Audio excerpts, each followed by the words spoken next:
Right. Do you ever feel like we're like jumping out of a cake or something? Boo. Every day of my life. we were a little bit late, but just by a few minutes.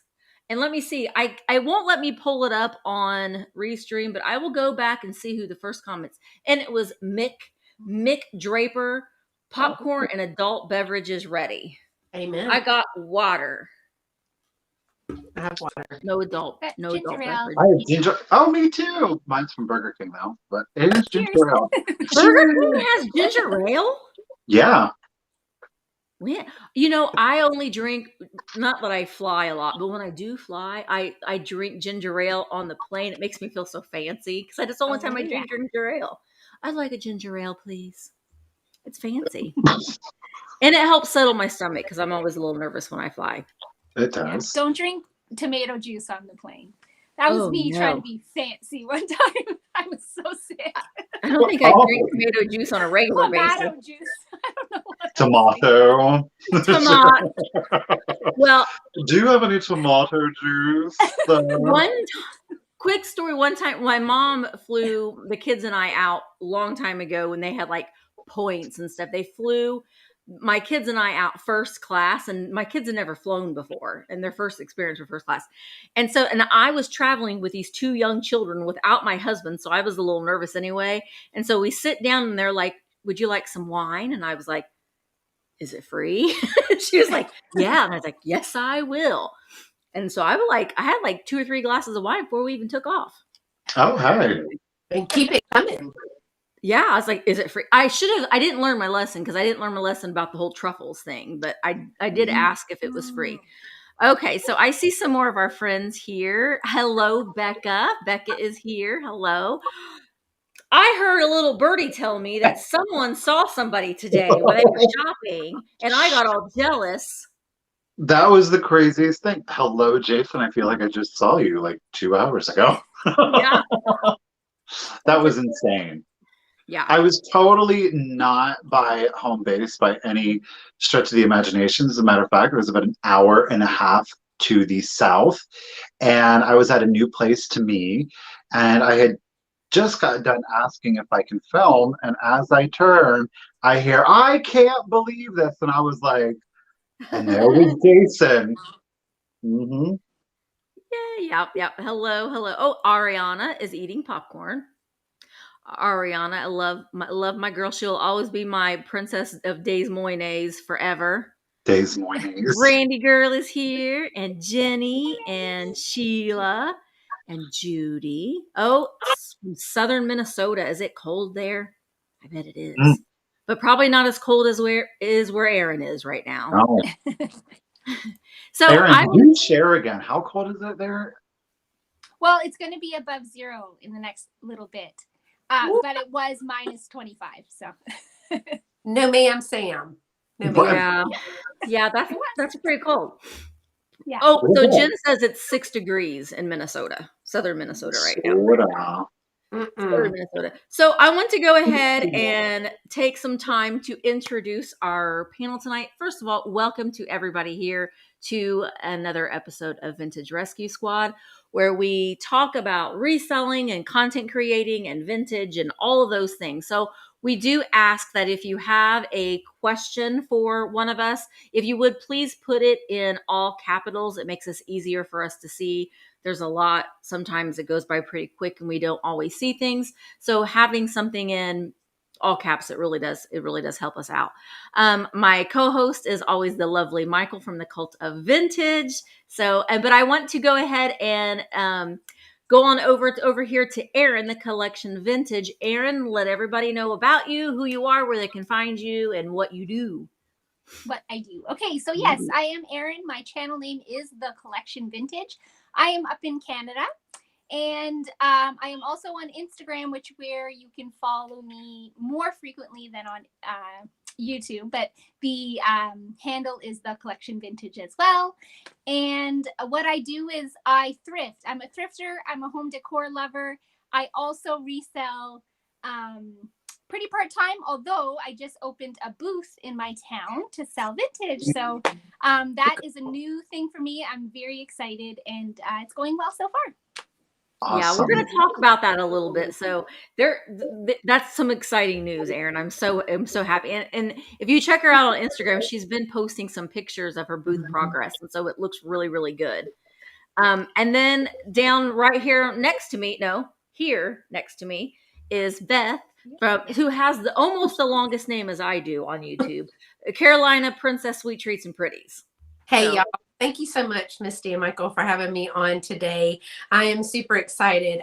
We don't know in Texas, we were 20 yesterday, 20, 26 today, 65. We're not really. Sounds like Indiana sometimes. Yeah, a little bipolar over here. And they are doing unscheduled, what did they call it? Unscheduled rolling internet interruptions. Oh, your blackouts. Y'all don't know what's wrong. So pardon me if I freeze and I will hear, girl, you frozen. I'm girl. So is it because of the weather, Beth, that they're doing that, or is there another reason? I don't think so. No. I just think that there's something amiss and they don't know, because it's going from like little subdivision to subdivision. And maybe when one group of us complains, they fix it, and then it goes to the next, and it's just so they'll get it right eventually, I'm sure. So if I freeze, that's it. But thank you so much for having me on. Yes, my channel name is very long. That's my business name as well. I have YouTube, Instagram, and Facebook, and been a reseller probably about, we're thinking back, maybe 5 years really reselling. Have a vintage antique booth in a little tiny town. It's so cute. I do shows, the traveling shows that go around for the vintage markets, and then also YouTube as well. So a lot of going on over here. Well, I have to give a little bit of credit to Beth, because this was kind of Beth sent me a message and said that, this would be a really good thing for us to talk about on, Vintage Rescue Squad about, when we're out shopping and looking for things, how do we decide what to sell on eBay, or to put in an antique booth, or to put in a live sale, or maybe even the time of year to sell certain things, or kind of like what's the method to our madness in some aspects, possibly. And sometimes, well, I was going to say, sometimes we don't know. Sometimes we just kind of throw something against the wall and we hope that it sticks. So I thought that it was a really, really good idea.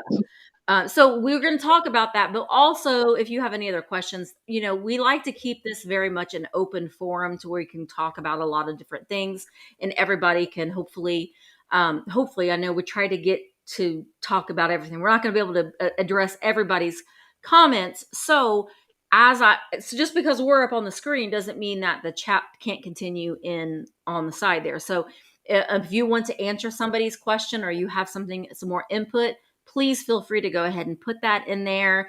And so we can all just kind of have this community forum and talk and, run ideas through one another and that kind of thing. So, all right. So Erin, you have an antique booth now. So what were some of the things that you, like, what made you decide to just, I'm going to do it? What made you decide? Okay, so I love to go thrifting.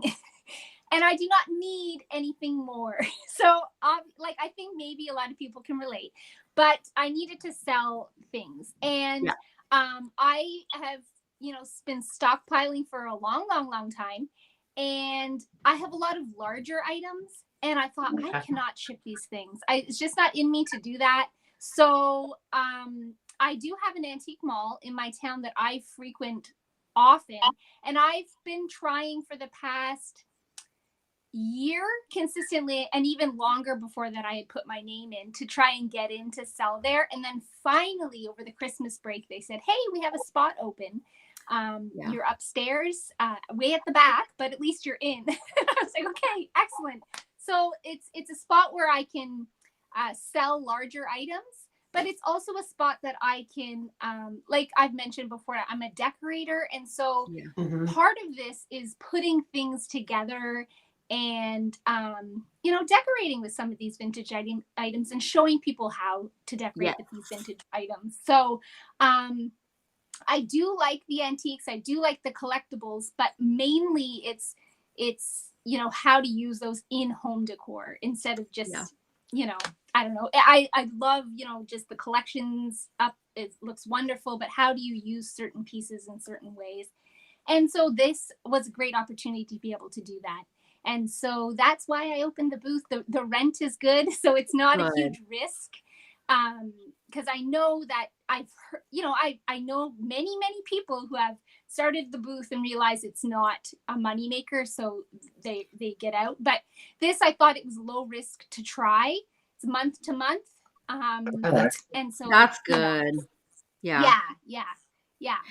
But I'm hopeful it'll bring in some income anyhow. Well, and it gives you a chance to be creative. I mean, because like I am not artistic as far as like being able to paint or to draw or to sculpt or anything like that. But I know that I'm very good at like putting together vignettes and doing that kind of thing. So I mean, that I think is this form of self-expression. So it gives you kind of that outlet as well, to do that. So I'm really excited for you. I think you're going to do great. I think it's going to be great. I'm really excited. Now, Erin, I have a question for you, because I've actually been noticing this a lot more frequently.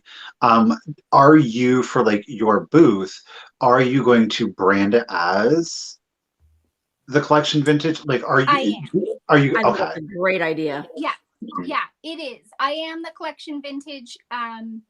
I have my social media in there. And so people can follow me on my social media. They can find me there, so that if I also have an Etsy store, although there's nothing in it right now. But the plan is to sort of like, now the booth's up, I'm also going to get my Etsy store up, and I'll direct people to the Etsy store for more, I would say like higher end, maybe items that don't quite fit the look of my booth will go to the Etsy store. So I'll push people that way as well. So I think that's great. That's a great idea, because you've already got your branding, you've got your so it's just another outlet that you can build upon. And I think that's really, and you use social media now you've done it to promote YouTube, and you've done it to promote your Instagram and your sales. So that using social media to advertise even your own antique booth, you don't have to have a YouTube channel, you can advertise. Hey, I know I see Cindy J. I don't know if she's here in the chat, but Cindy J. I love her. She's great. And she's been super inspirational for me, for the booth stuff, for sure. Yep. She's constantly posting pictures of her booths and letting people know when there's sales. And so I think that it's free advertising. Yeah. And so it's advertising to people, but then it's also having people who, maybe want a booth or start a booth, and they can sort of watch me on Instagram how I'm doing it. So it's both for customers as well as, peers that want to, glean some information on how to start a booth. So I think it's great. You know what I think is really cool? And I think this idea just popped into my head, but like utilizing both your in-store, like if you will, your brick and mortar, and your Etsy store to kind of be like, because if you have a certain look that you're going for, and maybe there's an item that you found while you're thrifting that doesn't fit that, maybe it goes into the Etsy store, but then you're changing your look, and all of a sudden that item that's on Etsy will fit the booth look. I mean, you can take it off of Etsy and put it in the booth, and maybe the thing that was in the booth goes on to Etsy. So it's constantly you've got that opportunity it's always for sale somewhere. Right. Exactly. And if it's sitting in the booth and for some reason it hasn't sold, move it around, then it still hasn't sold, I can then put it on Etsy, just get more eyes on the items I want to sell. Yeah. Well, let's get to it. Go ahead, Beth. I was going to tell Erin, I agree with the bigger items, because that's originally how I started. I had furniture. Well, shipping that, right? So people do it though. I don't know how, but they do. I mean, I struggled today getting that pink depression bowl with all the bubble wrap on it. So what I ended up doing was using the booth, and I've told this story a million times, is my friend talked me into doing a show took all my stuff, and she was like, girl, you just can't leave this stuff out here. You got to stage it, and you got to let people know how to use this furniture. And I was like, well, I don't really have stuff. I don't do stuff, right? In my house, like there's no pictures. I know that's really weird, dealing in vintage and antiques, but she was like, look, we're going to use some stuff that you do have, some stuff that I have. Let's go thrifting for some stuff, get some secondhand stuff, make it look homey. Well, y'all, I went to my first show and people were trying to buy my stage and stuff, in conjunction with some of the pieces of furniture. So I was like, oh my gosh. And then it got so much fun. I've always loved to thrift, yard sales and stuff. And then it got so much fun to just find these types of era pieces, that go with this provisional furniture or go with this, and to find it for so cheap at a thrift store, and then realize that people were interested or collected this piece or were interested in this style. So I agree that, that you start off with those big pieces, but now as the furniture has sold off, we have 3 pieces left in the shop. That's it. That's amazing. Yeah. Within the first hour, we weren't even finished setting up. In the first hour, I sold my first piece of furniture for $300. Wow. I looked at Lovey, and Lovey looked at me, and we were like, this might not be a bad idea. Yeah. It really, we are friends with a gentleman who made furniture. Like he used all these old tools and stuff to make these tables and cabinets and things. And he would set up at a lot of festivals and stuff. But so he was trying to sell the furniture pieces, but my husband would go with him, and he would come and they pick out things from that we had in our brick and mortar to use those to stage some of the furniture. Right. So I think it's a really good idea you want people to get an idea of how they can use certain things in their home or in their decor. Because, in an antique booth, I shouldn't say this because I shop in antique booths for items to resell all the time, because you can readily find them because of regional, and we'll talk about that here in a minute. But you want people to shop at your booth, so they're coming in there and they're looking for things for their home decor most of the time. I mean, there are collectors that are looking for certain things, but people are coming in there looking for, like when I go to I'm looking, what can I use this for? This is cool. What can I do this with? So it enables you to stage it in a way that gives people, that's what I can do with it. Right. That's such a cool thing to do. And it's kind of hard to do that in a live sale. Now I can do that at traveling markets, and you can do that at a booth, but it's really hard, other than putting an air plant in it or putting some fairyland. It's hard to do that for a live sale. So, and sometimes that's why you sometimes will go into antique malls and you might see a beautiful piece of furniture or a hutch, and they'll have those letters NFS on it. Yeah. And the reason why they have NFS on it is because they don't want to sell it, because they're using it to sell their other things. So until they find something better, and then they'll sell that thing. Yeah. And then it'll, be that kind of thing. The furniture, because she has probably 100 vendors, and a lot of them deal in the big furniture, the armoires and things. And right now I am borrowing furniture from other people because I don't have the time there's a bunch in storage, but I don't have a lot of time to redo it. So she's actually, we're helping each other. The vendors are helping each other. Instead of just having furniture pieces around, they're putting their furniture in my booth and we're staging it. Yeah. That's and awesome. I know that there are some antique malls that will do that. They'll have almost like a common area. And so it'll be intermingled with with different booths items. So it's kind of a co-op in some aspects into this one space that they will change up the decor. And I think that's a great idea. Yeah. I could see to where it could cause some problems, certain problems, but I think that would be a great idea. I wanted to go ahead and address, we have a few comments. What's the advantage of having an eBay store? If you are listing, like you get, and I should know this, but I don't know how many free listings you get on eBay before you have a store. But if you think you're going to be listing more than that allotted amount each month, then it's beneficial to have a store. And then the certain stores you have, it's beneficial if you are going to list more than those things, then you can move up. and so on and so forth. So honestly, I'm a part-time eBay seller. If you want some solid eBay tips and advice, I highly recommend that you are attending the Nurse Flippers lives every Tuesday night at 8 o'clock Eastern. She is a wealth of information. So eBay questions, I mean, I can do what I can, but Kat knows. Go, Kat, go. Yeah. I love her. They're saying 200. Easy to listen to as well. They're saying 250 in the chat. Misty is the number. But doesn't, I think also with a certain level store, you get like that coupon at the end of the month for. You do. And I love that coupon. Every quarter. And I just use it to get boxes or tape. But that's free stuff that's out of your profit margin, you know? Right. Well, it doesn't last. The boxes are not cheap. Right. So, I mean, I go through my coupon and maybe get like maybe 50 boxes. So it's not, it's not, they're not cheap. Okay. I am going to scroll. And I know I saw another question here. A question. Yeah, there was one about how do we price items for your booth? Yeah, that was the one I'd seen. Markup in that. I think Jody asked that, and then someone else asked it as well. So Erin, I mean, Missy had. Michael, do you have a booth? No, it scares me. It scares you?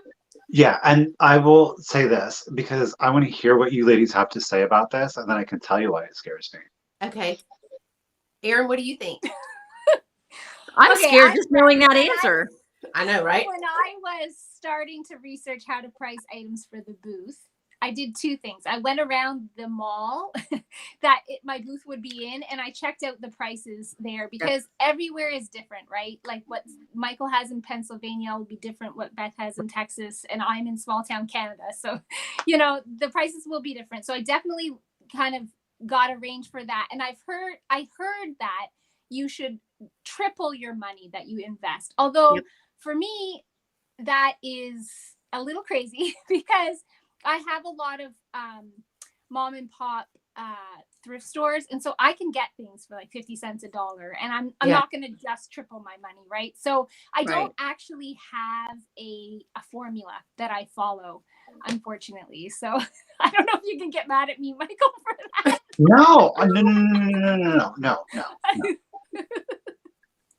Well, for me, okay, I'm the same. Like everybody, they kind of tease me because my prices here are really cheap, like 50 cents, $1. I mean, the stuff that I'm watching other people in their videos when they're out and doing shop with me's, that's like poor Christine, her Goodwill is like $6, $7 for something that would be 99 cents at my Goodwill. And we kind of have a running joke about it because I'm like, oh my gosh, you're like going to the mall when you go to your Goodwill, you know? It's antique store prices for I think for collectors and stuff. So honestly, I mean, there's no set formula. What I do is I buy what's pretty, period. Do I know anything about it? Absolutely not one single thing. Same. And then I buy what's pretty. I buy what kind of speaks to me. Yeah. And then I bring it home. And sometimes you're like, oh my gosh, did you know it was this? No, I didn't. Michelle has been very helpful at Newton's Cupboard, and Christine has been helpful. Dolores with the jewelry has been a lot. I mean, so the community in itself. It's good to have those, you know, I mean, we're a community as you know, as a whole, but it's good to have your close ones, like your close community people, your friends, basically, you know, I mean, your close friends that you can bounce ideas and get those tips from. That's the best. And I love to watch, like when Misty, your new series about what sold on eBay, I've sent her several messages, said, oh my gosh, this is helping so much. Not just because it's eBay, which is like somewhere in the back 40 of the lobe, and I'm considering, but not very close, because I mean, you've got, like, I have a show in 2 weeks. Do you know how much inventory you have to have for an 8 or 9 hour day of a show? That's like over 2,000 people coming and walking through. I mean, you just have to have a lot. And then the booth, you know, Erin will tell you, you have, and Misty from having a store, you have to have a tremendous amount of inventory, even if it sits for a while. So what I usually do is I comp it on several different platforms. I ask a bunch of people, and I get what I need to make out of it. I do have several resellers that shop my antique space, because they know that, oh, you know, I'm basically finding it for them. And then I'm bringing it and setting it up, and they're going through, and especially if I run a sale, like right now, she said this one lady just came in and bought like $150 worth of Christmas stuff because I marked it at 50 and 70% off. But you know what? That is such a good thing, because you know what you're going to do. You're going to hold all that stuff, because Christmas will sell year round. It absolutely will. It'll sell better during the Christmas season, but it will sell. But you'll get more money out of it when people are like, Christmas, you know. And I'm still a profit off of it because I got it so inexpensively. Yeah. Right. Yeah. Yeah. And that is what scares me. And you know, Beth and Erin, you both said it, is that because I am, and I think Misty and I are in that same situation. And it's not to say that I can't go into Goodwill and find things that are of value. I cannot go into Goodwill consistently and find things that are of value that would make, even just doing a live sale, even because I'm only doing anywhere from 32 to 35 items a week, I cannot rely on Goodwill to produce just to run 1 week's worth of sales, let alone sales plus a booth. And then because of that, I know that I want to frequent the antique malls. And so when I'm going into an antique mall, I do have a tendency to pay more than what you would going into a traditional thrift store. But that's then where I'm kind of at, because if I can get something for $15 because I think it's worth 45, awesome. But that's on a live sale where I'm getting more attention. Right? Like, I feel weird. Like, if I were to go in and spend $30 on a vase, and I agree, Erin, I've heard the same thing, the triple the dollar, then it freaks me out to put $90 on it in a booth. Yeah. Because then because I get it. And then they're like, oh, I can't afford anything in here. Yeah. Right. I think I would put that then on Etsy, you know, like how I'm using my booth currently is middle of the road prices, where someone can sort of go in, like maybe there's some higher end stuff if it's like I have a couple big mirrors that, you know, the prices are up, but mainly you know, what I want to do with a booth is middle of the road prices, home decor. I'm kind of going with the boho thing because it's popular right now in my town. You know, it's the new farmhouse. You know what I mean? So I which is good because I like boho, but farmhouse. I don't think I would have done it. You're like, oh, well, maybe next well, year. we like color, and boho is very colorful and free, and yeah.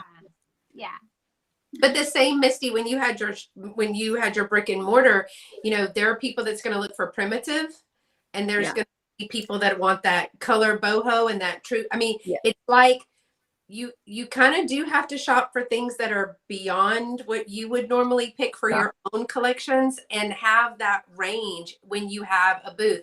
But I'm finding, I mean, I'm a baby channel when it comes to live sales, but I'm finding that, I think it's pretty, but again, I am a live booth right now when you do a live sale, and it's really about what are people looking for right now.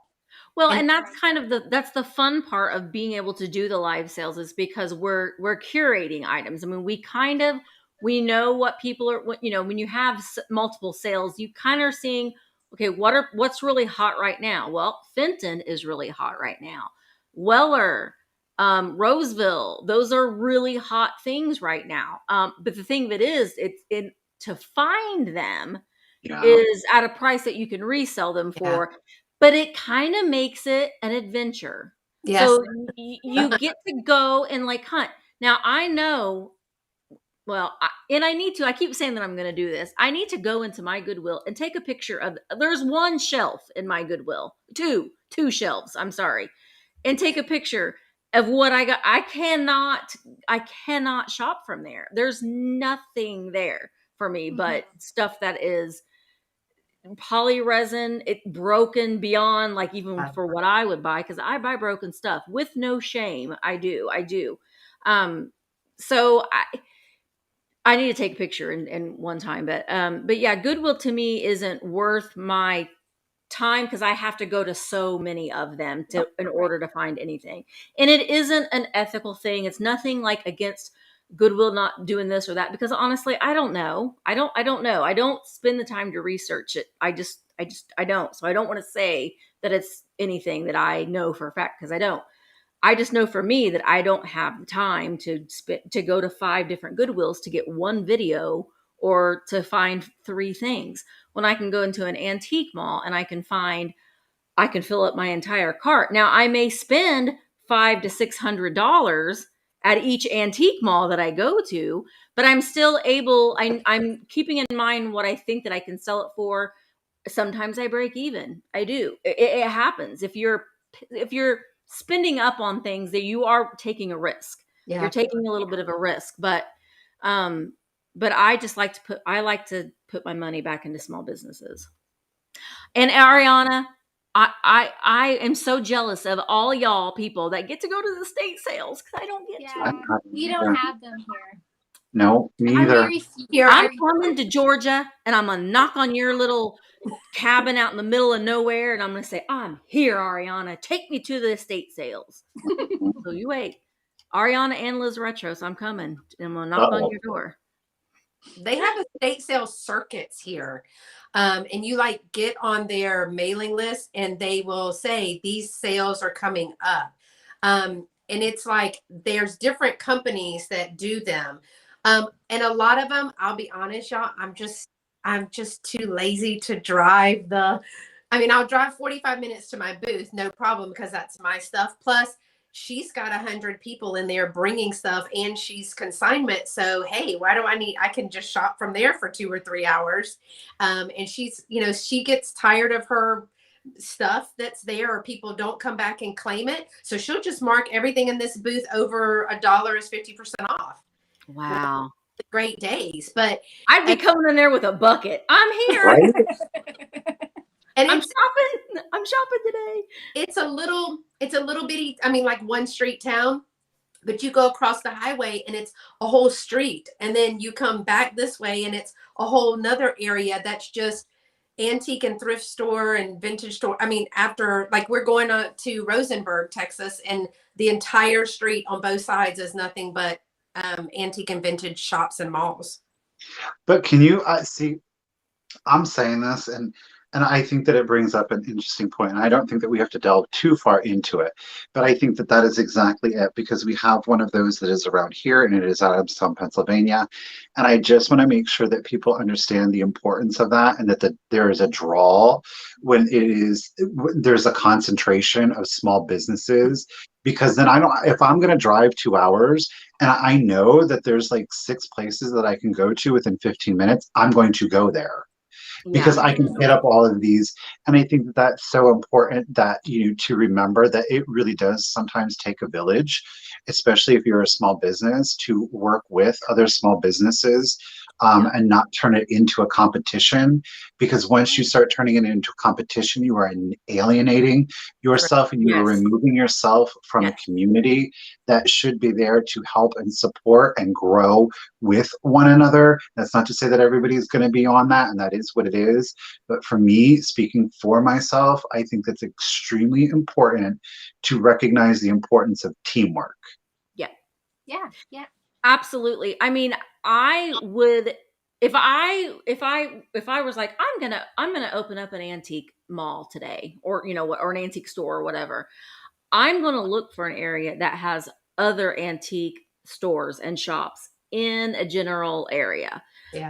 Because people will go like, we're gonna go antiquing today, and just like Michael said, I'm gonna look on my map, and I'm gonna find out how many are in one concentrated area, and I'm going to go to those. Now, there are benefits to finding the little ones that are out in, around the bend and four cities over, because you can find a lot of things in there.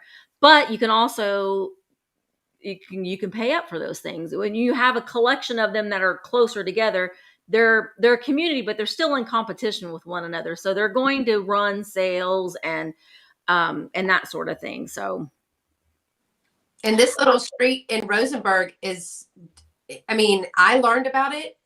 Okay, let me just be real honest, because they were having a cookie walk, and basically store to store, and every time you go into their store and they sign, they thank you for coming in just to look and give you a cookie. So yeah, I'm going. You're there. I mean, they're doing it for this weekend. It's a chocolate walk, so every store you go in, you get chocolate. I'm so there. There you go. But I mean, they do a cheese walk. I'm in. You're yes. But that's that community. They've all agreed to do something to draw people to not just their store, but all of the stores. Yeah. So they really are supporting the whole community on that whole block. That's great. That's so great. I've seen a couple people ask about if I'm going to do a pop-up this spring. I don't know. I don't know when, but let me tell you, they stress me out. And if I do have one, it's going to be one day and not 2 days. It'll be like on a Saturday. But the thing that I loved about when I had my pop-up, like the thing that made it all worth all the work and all of the stress and all the anxiety, Michael knows I was a hot mess, crying, upset, just stressed out. But the thing that I love the most about it is that next day, and I think like Bree and Tiger might have been here when that happened, but the lady from the antique mall that I love so much, all the vendors like took in, like they pitched in to bring me a balloon and a Starbucks gift card because it was like the busiest they've ever been. That's awesome. So the fact that people were coming in and they were going to all of these local businesses, because I had a list of all the places that were in like, a mile cities over and stuff. And they were going to those places. And that made it all worthwhile. So Thrifter, Junker, Vintage, Hunter, Jaunt. There you go. Boom. And cheese. We will have cheese and Mountain Dew for everybody. Oh. Pancreatitis. I think I could do one. God, seriously. Who needs a gallbladder? You can live without a gallbladder. It's true. Yeah. I don't have a gallbladder. There you go. Say no more. But I will. If I did, it would definitely be like in May when the weather is like when everyone's like ready to come out of their little rabbit hole again from the bad weather. But yeah, it was a lot of fun. But it is a lot of stress because I say, I'm just going to do this little thing, and I don't do that little thing. I do more of the little thing. Daniel said, I like live sales because I kind of know what my audience wants. With my booth, I have no idea what they want. It's all over the place, what I sell in the booth. Well, I think this would be a good time to bring up regionally, like, so like where I live, primitives are big. Primitives and my business, my official, like for tax purposes, my business name is Wildflower Antiques and Primitives. We have that in Primitives because that's a big draw, like farmhouse, primitives, that sort of thing. But everybody has primitives around here. So you kind of have to take that into effect. But I would have swung vases. I would have, all this kitschy fun stuff. Nobody wanted them. Now when you can sell it on an open 50 states and Canada area, then a lot of people they want the swing vases or swung vases. Yeah. Do you ladies find that are you having consistent things, or are you yet noticing that, Erin? But do you see any kind of trend to, Wow. oh, people are really digging the clear glass, they're really digging blue, or there's an aesthetic. Erin, you said you're going for the boho because you recognize that it's very popular right now. Right. And it in my area, like, well, okay, I've been open a week. Okay. But everything I've sold so far is like wicker or brass or that sort of neutrally boho 70s pottery, like brown pottery, all that stuff has been what's selling. That's just a week in, but I will now bring in more of that stuff until I notice my sales maybe change. But that's what I'm going with. Whatever is selling, I'm going to bring more of. So do you ever wish you could just put a little camera and like so you can like watch and see what people are like picking up and looking at? What? Oh, you need to be talking. I've been there. I was just talking with my mom on the phone, and I said, "Oh, things have been selling because when I went in, like their spots were open." I said, "Well, either things have been selling or people have been stealing from me." So hopefully, things have been selling. I'll find out at the end of the month. But they have cameras. They have cameras, so it's good. Yeah. Christine wants to know, this would be a question towards to Erin. Buying Canadian and sell in American, do you take into account the exchange rate when selling? How do you keep an American bank or do you keep an American bank account so you don't have the exchange rate? I don't. So it's been pretty consistent. I do keep an eye on that. Mainly because my husband works for an American company. So we are always looking at that. But I do keep that in mind when I'm pricing my items. I buy in Canadian, and so I price things in Canadian based on what I need to get from it. And then PayPal does all the exchange rate stuff for me. So I don't really have to worry about that too much, but I do keep an eye. And if it doesn't work in my favor as much as it used to, then, I'll adjust my prices. Gosh, I couldn't keep track. It's too mathy. That's too mathy. Well, Google is very helpful. Yeah, no doubt.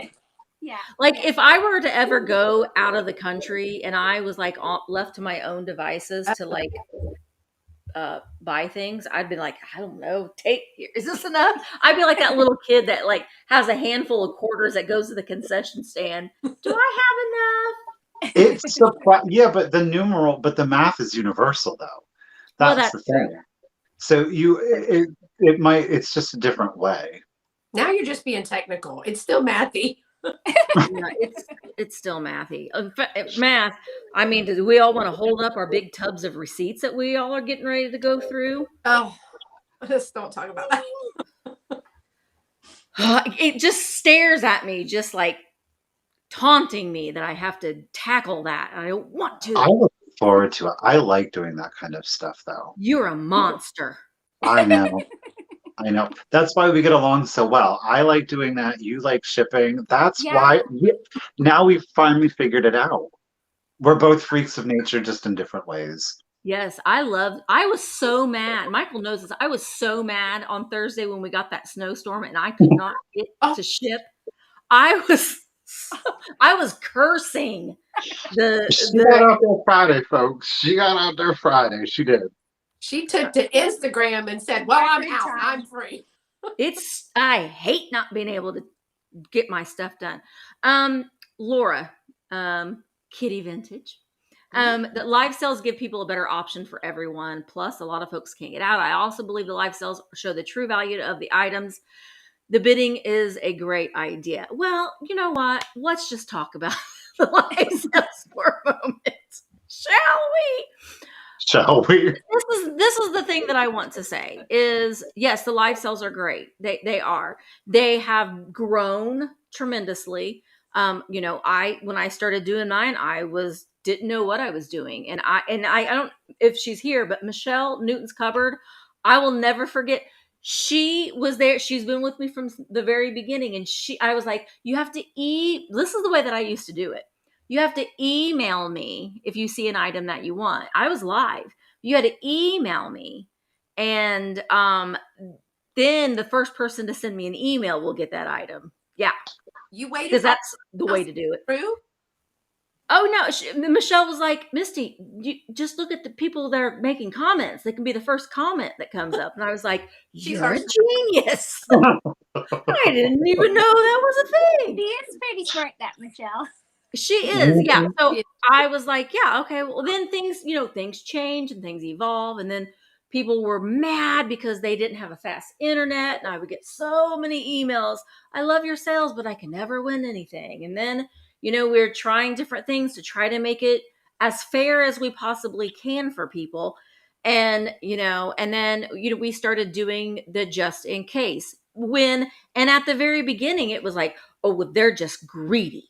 They're just greedy. They're doing that just in case. They just want our money. And part of me is like, well, I do this for a living. So I am wanting your money, but you're getting an item for it, but we've tried to do things to make it as fair as we can. That being said, it still isn't what, Michael, what's the word? It still isn't a foolproof plan. It's not right. There's nothing that's perfect. There's nothing that's perfect. There's nothing in this.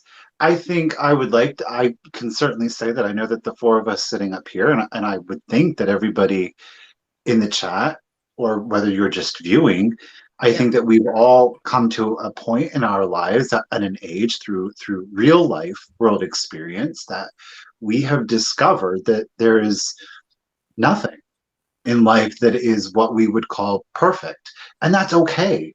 Yeah. That's okay. There's always going to be somebody that feels left out. Yeah. There will always feel that somebody else has a better advantage than them. And that is what can make life difficult, or that is one thing that can make life an adventure. At the end of the day, it is a perspective, and that perspective is achieved by a choice. And it is up to each of us to decide in life how we choose to view and handle situations that arise, both good, bad, and indifferent. And I would say at the end of the day, we want and encourage people to have fun at our sales. And that is that's what grows the business. At the end of the day, if we can make, and that's the intention of it, is to try to make it available to as many people as possible. I will speak for myself, and I think that I can speak a little bit for Misty in this. That's who we are as people. I want as many different people to feel recognized and that they can come here, have fun, have an opportunity. I can't guarantee everybody is going to get something that they want, but I can at least do my best to give as many people an opportunity. It's not perfect. We know that, but we do our best with the resources that are available. I have to say the amount of complaints that I get since we've been doing Just In Case has been far less than, I would get so many emails. I can never get anything. I can never get anything. I can never get anything. I can never get anything. And I was just like, I don't know what to do. I'm sorry. I'm doing the best I can. I don't control the speeds of the internet. So we've tried to do different things that hopefully will make it a little bit fair. And the truth of the matter is, if we were not doing Just In Case, we would be making more money on a lot of the things that we're selling.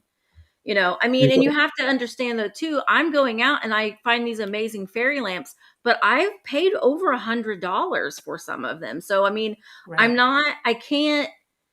I can't just give the stuff away. I have an investment in it that you're trying to double your money. You're trying to triple your money sometimes, but the care that I put in it to where the receiver receives it. And the customer service and the communication that I provide, I think is worthy of it, And I agree with what Jody is saying too. And this is something, honest to God, that I struggled with, and I still struggle with it. And those of you who've heard me say the story, the first time I sold a fairy lamp for more than market value, it haunted me for a long time. And I was like, Michael, I cannot sell it. I'm going to refund them. I can't. And he was like, How no. could they go and just ship it for free? Good God. It really well, and I think that's why sometimes it makes me feel like I'm doing a service when I'm showing an item in a preview or a reel. My buyers can go and they can Google this stuff, they can look it up on eBay, they know. And yes, some things go for more than what the value is. But also, I think in retrospect, like Michael has told me, you have buyers that are wanting to support you. And this is the way that they can do that. And because, you make videos every single day and put them out and they're watching them for free. Also, like Michael was saying earlier about going to an antique store and saying, I'm going to pay up a little bit because I have all these things in front of me. A live sale is a curated thing where, a viewer can sit from the comfort of their own home and have all these beautiful items specifically curated. Maybe you're going to pay up a little bit. And I think that's worth it, right? Yeah. Well, that's just like the whole eBay thing, because you have people that love eBay and gladly and happily, Kat being one of Danny, because again, it's a choice. They've made a decision to view it as they're paying nominally in some instances for a service that brings tens of thousands, if not hundreds of thousands of eyes. So they don't see it as a bad thing, but that is a choice. See, they've chosen to view it as that. And some people have chosen to view it, well, you're not getting my 10%. That's my money. And that's okay. Either or is okay. And you have to decide what is going to be best for you and yours, whether it is a booth, whether it is a live sale. But at the end of the day, irregardless of how you've chosen to sell, what it all entails is a lot of hard work. It doesn't involve just going into a Goodwill, even though you see it on a video, even though you see it on, you're not seeing that it took me 30 minutes to get there. You're not seeing that in this 20-minute video that I actually spent 6 hours to give you a 20-minute video. Editing and everything. Exactly. And it's not to say that you don't find anything, but that's also time, and shoot, there was something else I wanted to say. Oh, the idea, the concept the idea of value. What is it? I was surprised the other night when someone said about hundreds of it. I'm telling you what, but here's the thing, and Nan, I know what you mean, and honey, I know that you ain't being nasty about it. No. And that's the thing. Nan's out in her raft. Nan's on her, go ahead. Thank God we took the candles and the lighters and the matches. We took away the flint. She ain't got nothing that she can start a fire with out there on the raft in the water. Nan's good. But sometimes, and it is, I don't know, I don't think I've ever started. Yeah, I did. Yes, I have. I've actually started the Russian Santa, I think. Yep.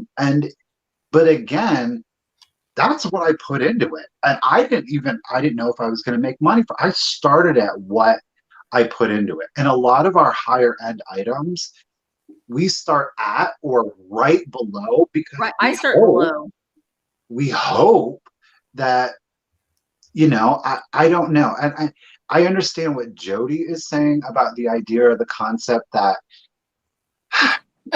in certain forums, but I would say this though too, because I'm going to piggyback off of what Misty said, because Misty and I were talking about this earlier. At the end of the day, if there's something that I have missed, and there's an object that I really want, I can go to eBay and buy it. Yeah. But I typically try to get it from that reseller first because I'm invested in that individual, and because, as Erin said, there is a tremendous amount of convenience to that. I'm losing my train of thought, but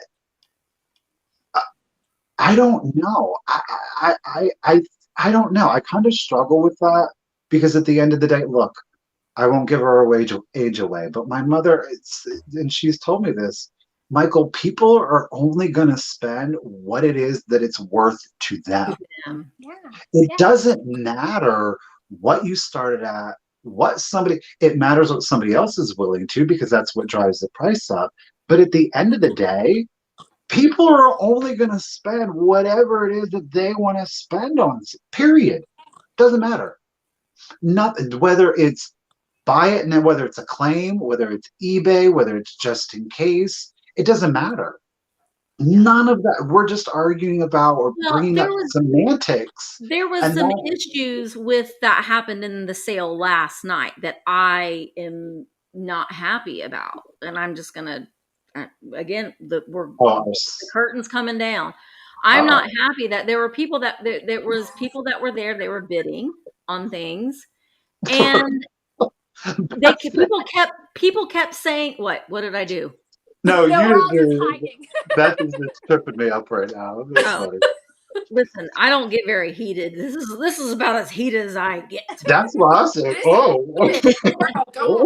But there were people that, and I noticed it. And during the sale last night, I found myself getting more and more upset. And when the sale was over, I like had to go and cool down a little bit. It really bothered me. I noticed people were like, there was someone that was bidding, and it wasn't just in cases. He was throwing out high bids. He's a collector. He knows the value of the things that we were selling, and people were shaming him in the comments. And I was so disappointed in some of the comments that I saw. Now, on the other side of that, you know, Michael and I talked about this. There were so many more people, though, that were saying, you go, you get what you want. Don't listen to what the other people are saying.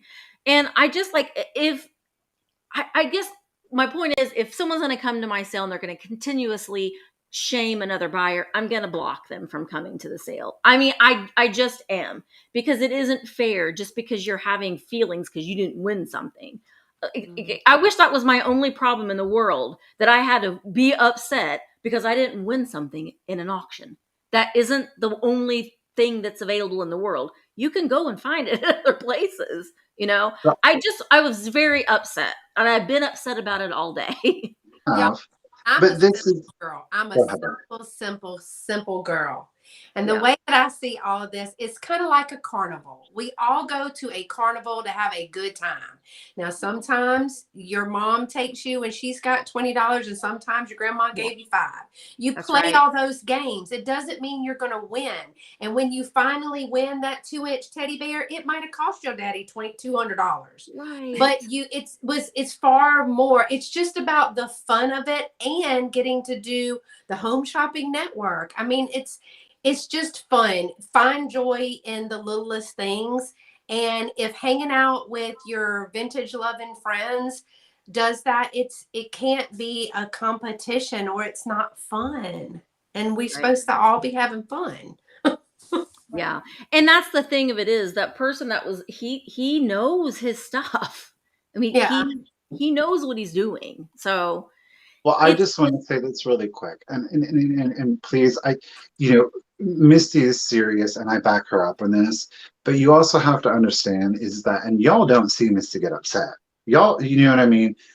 But because but it does. But you don't typically speak on it, and I think that this is an important moment.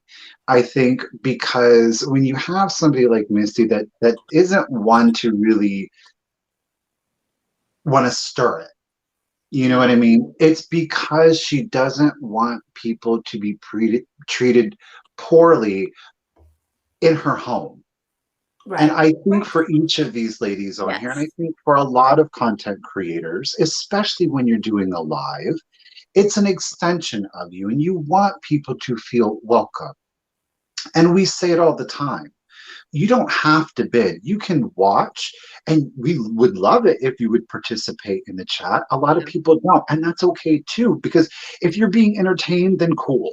That's it, and if you see something and you want it and you go after it and you buy it and you love it, we certainly appreciate your bid. We 100% do. But as I said earlier, our intention here is to try to make this as open and is accepting to as many different kinds of people. You don't have to have a penny in the bank account, or you could have 20 million in the bank account. Doesn't matter to me. If you hear and you having a good time, that's all I need. It's fun. But we want people to have a good time. I don't know there's a weird energy about it. And I think that's what really gets it creates this weird, uncomfortable feeling for ourselves as a host, but for also our guest. It's behavior that's not becoming. I would like to think of people, and I don't like to see that exhibited. Right, it's disheartening in the news when it's removed from you, but it's just, it's that much more affecting when it's something you're trying to host. Comfortable too. Yeah, it is, because when you are having a sale and it's on your channel, it is your home, and you would not let anybody come in and disrespect you or another guest in your home. And so that's kind of, and I know some of it it was probably a little tongue in cheek, and you can tell. I mean, you can sense that, but it really just bothered me, and I was disappointed in some of the things that I had seen. And you're right, Chris, they can be running off potential customers. Yeah. Right. Yeah. you see that and they're like, maybe I don't want to be participating here. Yeah. It's not what we want. It's not what we want at the end of the day. Yeah, you know what? And Tina, that's a great point though too. We've all, I think most of all of us have been to like live in person auctions. And listen, here we just had this nice conversation. Sometimes though, when you're at a live auction and there are some people and you see them walk in, and I've said this before, you're like, not today. It's not going to happen today, buddy. You know what I mean? That old so-and-so's here again today. Huh? Not going to happen today. And I paid up for things. I've overpaid for things because it was like, not today, Not gonna win. But it's very different because I'm not like going up to that person and telling him not today. Like, I'm not like making him. You should try it, apparently. I mean, I might give him a look, but even that, I'm like, did he see me look at him? Oh my gosh, I need to go say I'm sorry. I need to go apologize. He probably thinks I'm a really mean person. I'm sorry I beat you, but I really, really wanted that. Yeah. I love auctions though. And I wish that, see, the way that it is here, we don't have estate sales, but we have estate sale auctions, but they take your entire day. I haven't been to one in a long time, but like if it starts at 9, you're going to be there till 5. The auctions make me so uncomfortable because I mean it's so fast and it's like it's a tense situation, but it's all in business. But I'm still like, I'm sweating and I'm not even bidding. I can't do this. Yeah, I'm too competitive. That's my like. I already know it. I'm way too competitive, and I would be overspending just to be like, you're not getting this. Yeah. And now we know. Well, and sometimes like if you go and you do the auction preview and you're looking through some of the boxes and you like find something, like you might find like a really like some Holt Howard in there, and you're like, I'm just gonna put this stuff underneath here. Maybe nobody else will see it. But then like it's like in a box full of like someone's junk drawer leftovers, and but then somebody else had seen it too, so they're on this box, and then people are like, what in the hell is in that box? What are they probably bidding $100 on the junk drawer stuff, so that's the kind of interesting thing, because you can be a spectator at the auction and you're like what in the world what are they doing? But they know something that we don't know, so it's just kind of fun.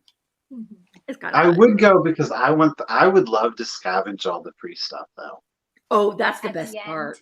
I would love that. I do want to do. I didn't know there was free stuff. Yes, ma'am. That's why you stay till the end. Yes. Well, they leave it all there, the stuff that they don't want, because they only wanted the Holt Howard, and then they leave all the other stuff behind. And then they throw it out. I am that little fish that sucks to the algae. Beta fish.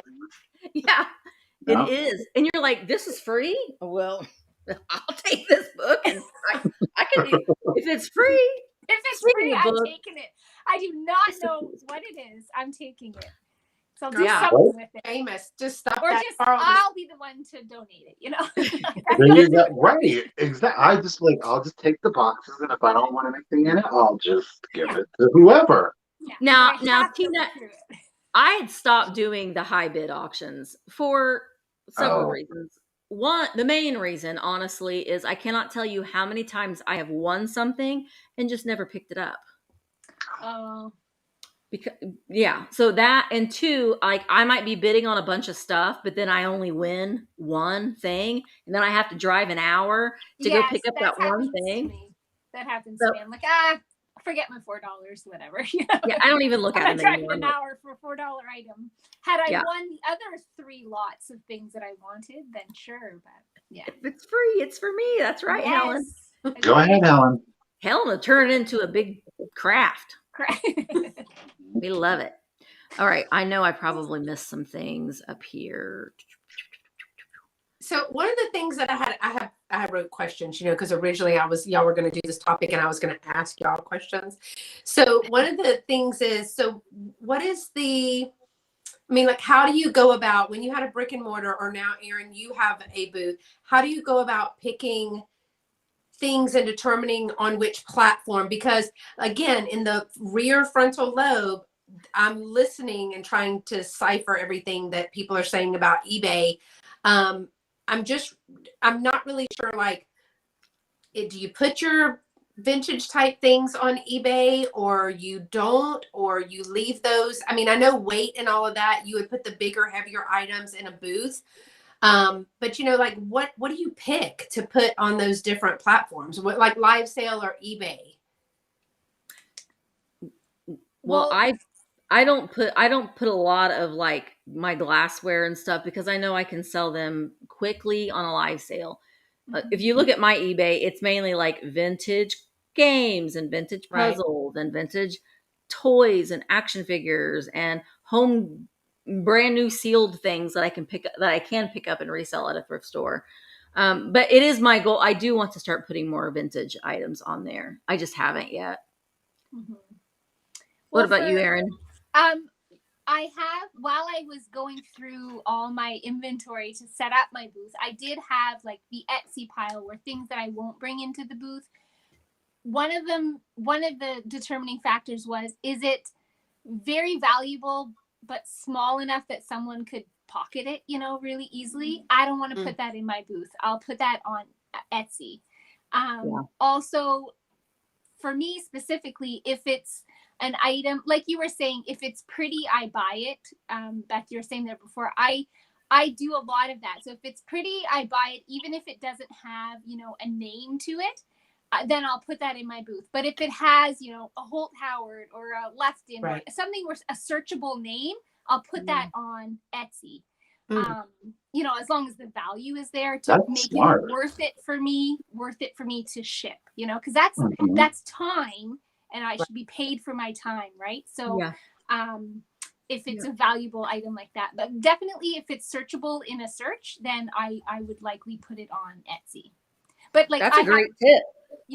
Wicker baskets, I'm not going to waste my time putting that on Etsy, right? I'm going to put that in my booth. So that's a little. They're like which of the 10,000 do you want? Yeah. And I kind of feel that way about my jewelry. Like, I know that y'all have heard, I recently was gifted over 170 pieces of jewelry. Somebody is no longer going to be a reseller. And she was like, hey, you resell. I mean, I know nothing about it, for the love, but I'm finding, and she did a lot of the research. There were tags already in there because she was already listing some of this stuff. But I feel the same way about my booth, for my brooches and things. I'd love to have those in my booth, but I don't have a glass locked case. So it's not something that I'm willing to put out there. I know that our community loves the vintage brooch and understands it, appreciates it probably a little more than somebody just walking through a store. And so I'm more prone to keep all of this jewelry here. But, would that be something to consider putting online? I just don't know. There's just so much of it right now. Right. Yeah. Right. Yeah. Yeah. If it's unique enough of an item, I'll put it online, or yeah. That's a big thing for me, is the name, is it a searchable name? Yeah. I wish I need to find, I need to delegate some work is what I need to start doing instead, because I want to build up my eBay store. And I'm still trying to, and I have been listing at least three things every day. But like, and it is picking up, and I wasn't really listing anything, and stuff was just sitting. So there really, really is a method to keeping an active eBay store and listing just a couple things a day. I saw Clay had mentioned the crewel kits. Man, I love finding a crewel kit or a needlepoint kit that's never been opened. It's like 2 pictures. Take 2 pictures and plop it on eBay. It's just, it's an easy thing, an easy thing to. And you know what? Those don't sell in my booth. And that's so weird. Isn't that weird? Busillo, yeah. I have found, like, I went to an estate sale, which is like, there was 2 that I've been to. It was still in the little tiny town by the shop. And they had all of these unopened vintage kits. And I thought, well, they'll be great for the booth. They're easy. You know, they have totally not sold at all. Yeah. But you put them up and they have great resale value on eBay or Etsy. It's, you just kind of have to play around with it, I think. Yeah. And really, if you, well, and this goes for live sales too, you know, and I need to listen to my own words, because I have things that have been listed on eBay for probably 3 years, and I just keep revising it and revising it. I need to just cut my losses and donate it, because it isn't going to go anywhere. It was a bad buy, and we learned from it. And I think that it's like that in a live sale too. When you're having a live sale, if you have tried to sell something in 5 live sales and nobody's buying it, now I'm all for giving it 2 or 3 chances, because it could be the day, it could be the night, someone wasn't there. But if you're still trying to, it's like, it's time. It's time. Let it go. It's time. I do want to address Thrifty Hippie. Wasn't that crazy? Did you all see that drama about the TikTok? No. I don't do TikTok. I've deleted it from my phone. It's a waste of time for me. I'm not doing it. I don't want that distraction. But yeah, there was some big. Michael, you can explain it better than me. I'll let you explain. Yeah. The curtain is like, we done ripped the curtain off the rings tonight. Okay, we're going to talk about this. Oh, Lord Jesus. Go. Okay, so the viral TikTok video that we're talking about is, there was a TikToker who was in an antique mall, and I had actually found these before, not this thing, but they were life-size brass swans. Okay, it was a set of 3. They walk up to the swan, and the vendor, okay, again, keep in mind they are life-size brass swans. Okay, walk up to it, and it was, and I'm going to round it. I'm not the exact amount, but it was about $300 for a life-size brass swan. We're thinking, okay, right? I mean, I still think that's too high, but you know, whatever. Well, it might have been for all 3. I don't know if it was for one or if it was all 3. If it was for all 3, that was a deal. I'm sorry, but if you're going to get 3 life-size brass swans for $300, snatch it up. Yeah. But they decided that they were like, oh, is it some big brand name? Da, da, da, da, da. Well, no, but when they turned it over, what they saw on the bottom was a Goodwill sticker for $8.99. And the problem is then you had people getting up in the comments talking about how resellers are ruining the thrift store experience, and that the gentrification, and I don't think whoever used that word understands what the word means, but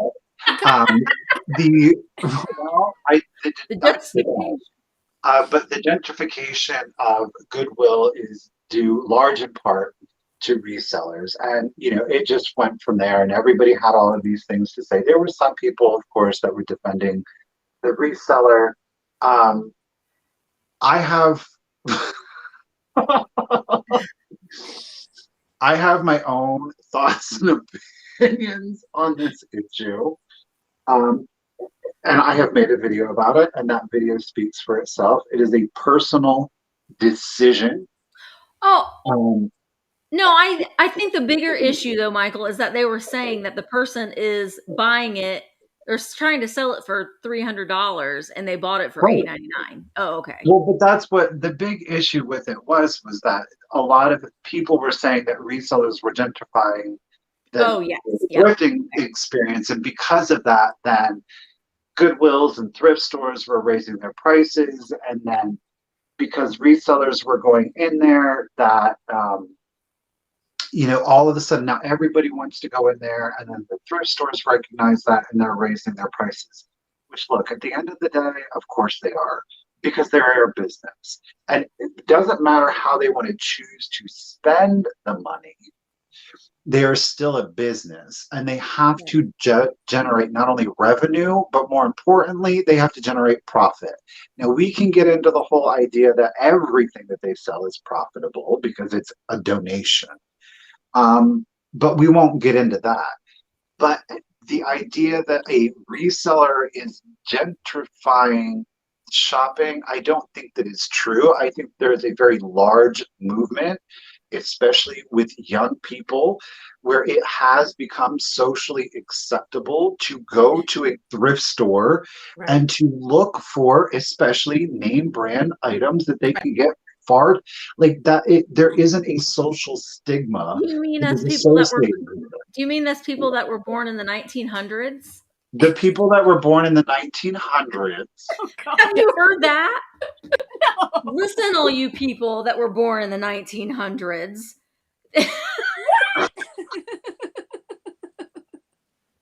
Job security.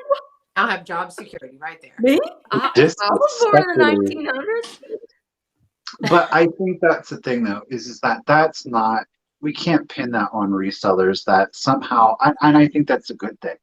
I think that young people, they see a value in not having to go out and buy a label and spending hundreds of dollars on it. That speaks to something, and I think that should be commended. I think that the bigger problem is that there is a stigma that is associated with reselling, and that there were comments that were basically made. I will paraphrase, but it's like grimy. It's a grimy side. It's greasy side. These are the kids on the TikToks. This is how they talk. On the TikToks. On the It's such a 1900 person thing to say. So it was interesting. I think there were a lot of interesting issues that were discussed in the comments. So, but that's what the viral. They call it grimy, but when I grew up and now we call it hustle. So it's a little different. I mean, semantics, I guess. Yeah. Well, and I know that there is an antique booth that I shop at, and it does happen. If you're staging your booth, you've got a lot of things. You got a lot of irons in the fire. You're trying to do this, and things are going to get missed. You're going to miss. How many times have we been on a live sale? Yeah, I was just like, going to say this that. is.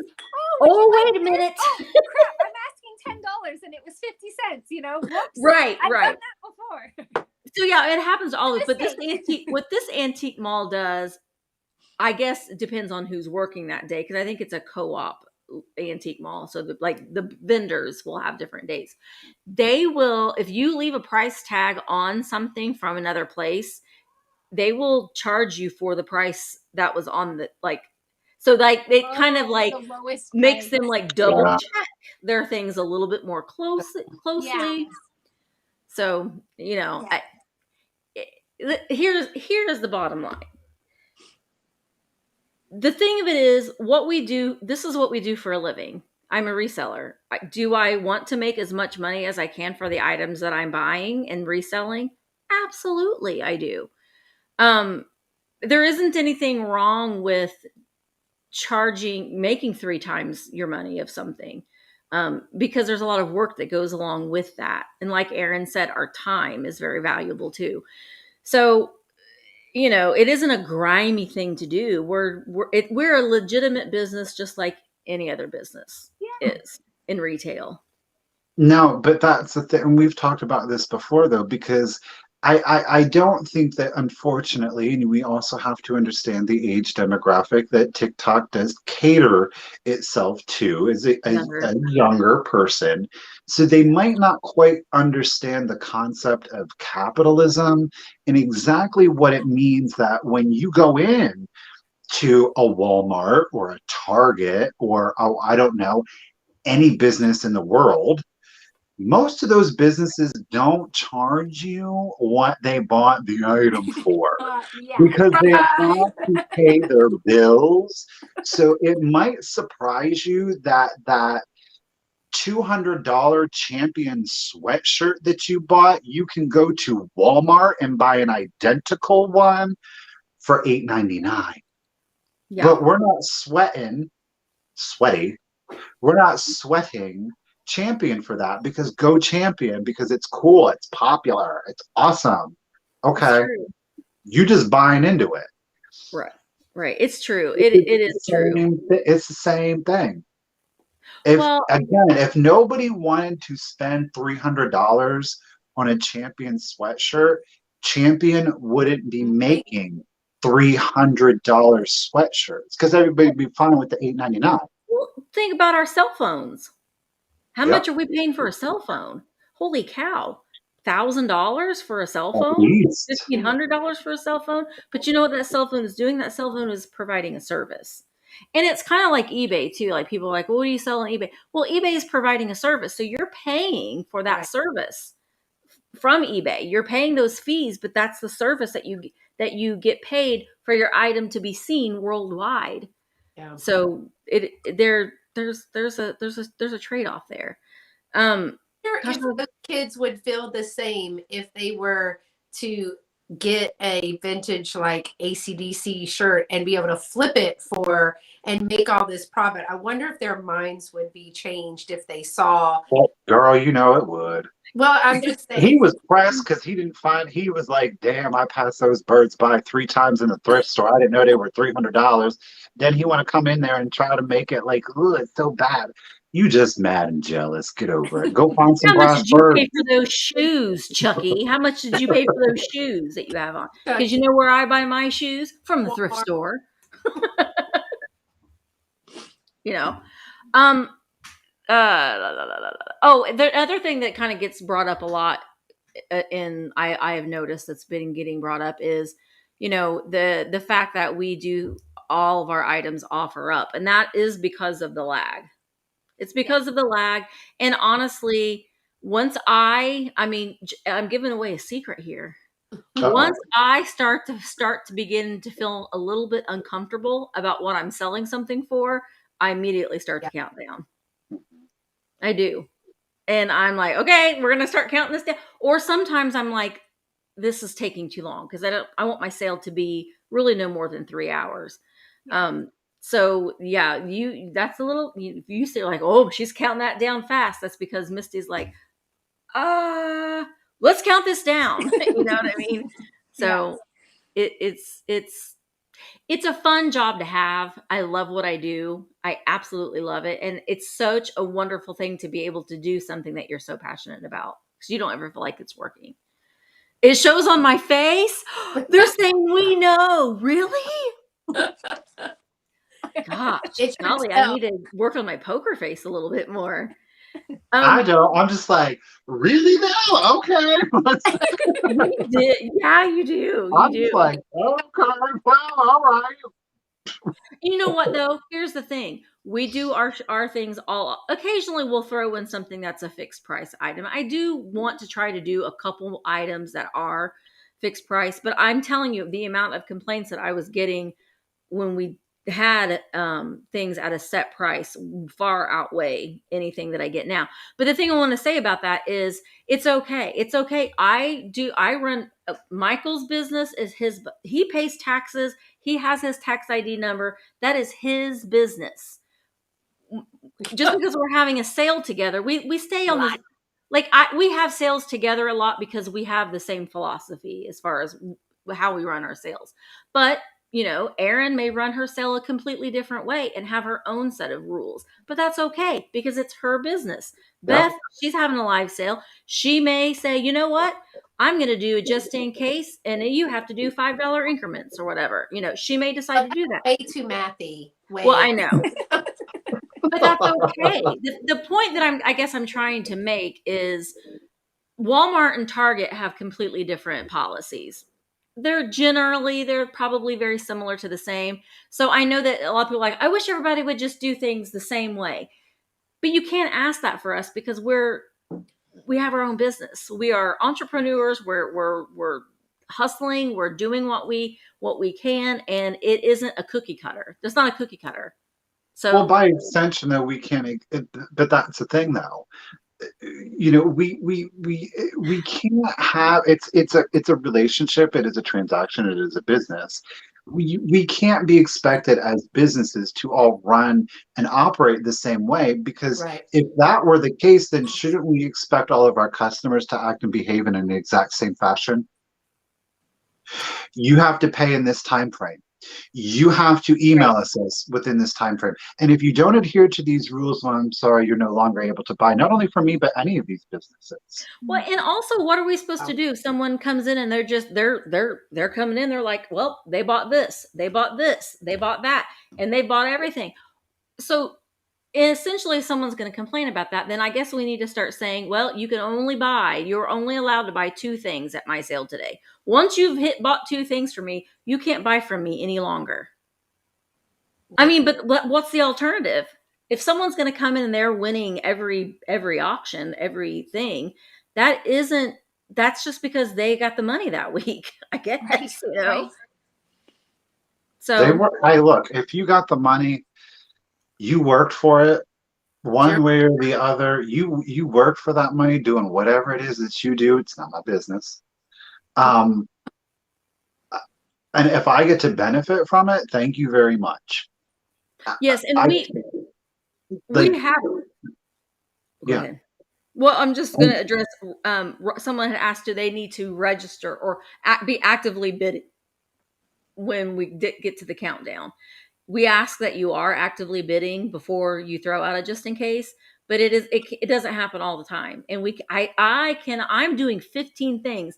If you've never hosted a live sale, you're doing 15 things. You are looking at the chat. You are putting things on the screen. You're typing things in. I can't possibly remember. Well, Erin, I don't think she was actively bidding. But then Erin she'll get called out in the chat. People will be like, oh, Erin, she wasn't bidding.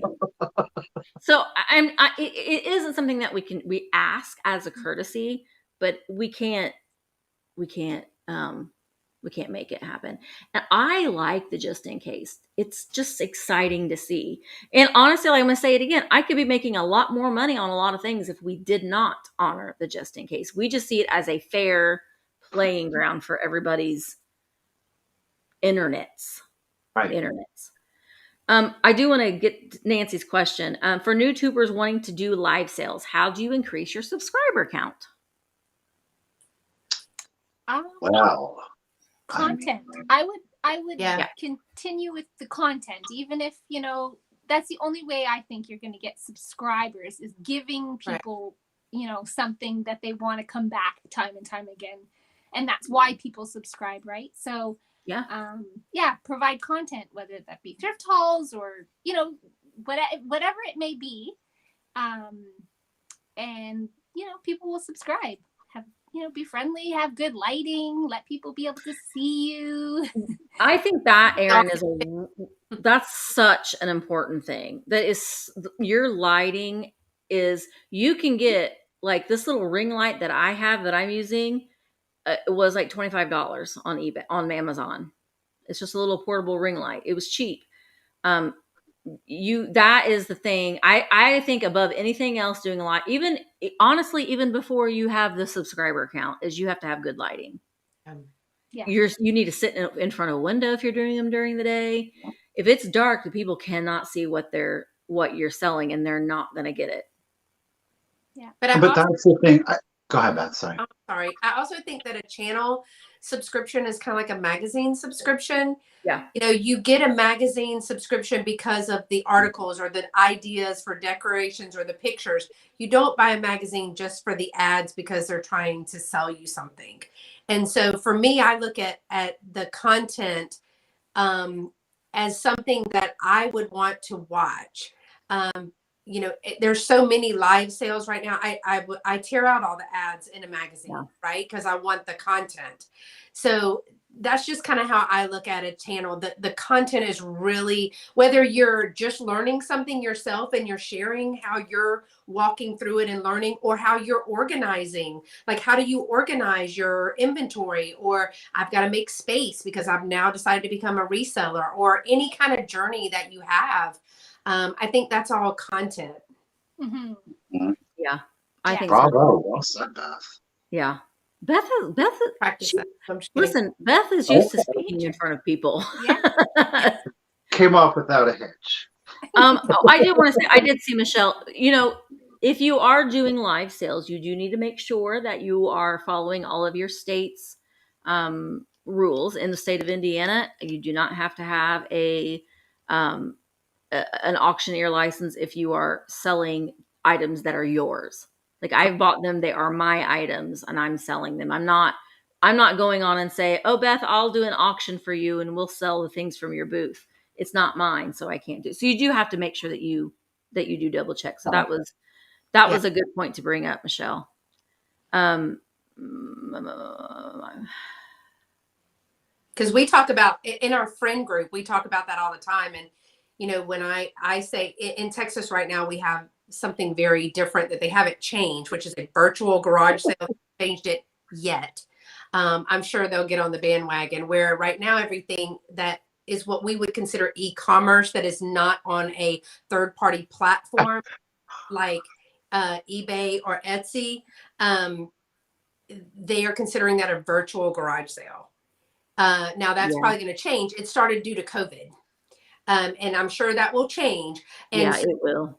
Our everything is different from state to state, because you know, Christine is the three people that kind of talk a lot.